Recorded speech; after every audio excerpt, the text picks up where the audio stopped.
Praise the lord. Good morning. ఈరోజు దేవుని వాగ్దానము ఇర్మియా గ్రంథము 39వ అధ్యాయము 18వ వచనం. నీవు నన్ను నమ్ముకొంటివి గనుక నిశ్చయముగా నేను నిన్ను తప్పించెదను. ఆమెన్. ఈ మాటలు వింటున్న ప్రియ దేవుని బిడ్డ, దేవుణ్ణి నమ్ముకుంటే మనం ఎన్నడూ కూడా సిగ్గుపరచబడము, కానీ ఆయన మనలను తప్పించే దేవుడు, రక్షించే దేవుడు.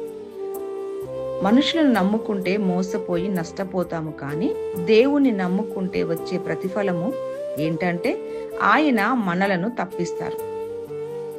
చాలా మంది దేవుణ్ణి నమ్ముకుంటే ఏంటి లాభం అని చాలాసార్లు అంటూ ఉంటారు, కానీ దేవుణ్ణి నమ్ముకోవటం వలన ఎన్నిసార్లు మనం తప్పించబడుతున్నామో మనకు తెలియదు.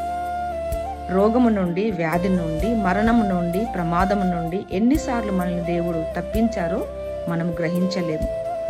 అయితే దేవుడు ఈరోజు ఇస్తున్న వాగ్దానం, నీవు నన్ను నమ్ముకొంటివి గనుక నిశ్చయముగా నేను నిన్ను తప్పిస్తాను. నిశ్చయముగా అంటే ఇంకా దాంట్లో అనుమానమే లేదు. తప్పక నిన్ను విడిపిస్తాను అని ఆయన వాగ్దానం చేస్తూ ఉన్నారు. ఈ వాగ్దానము మనందరి జీవితంలో నెరవేర్చబడునుగాక. Amen, amen.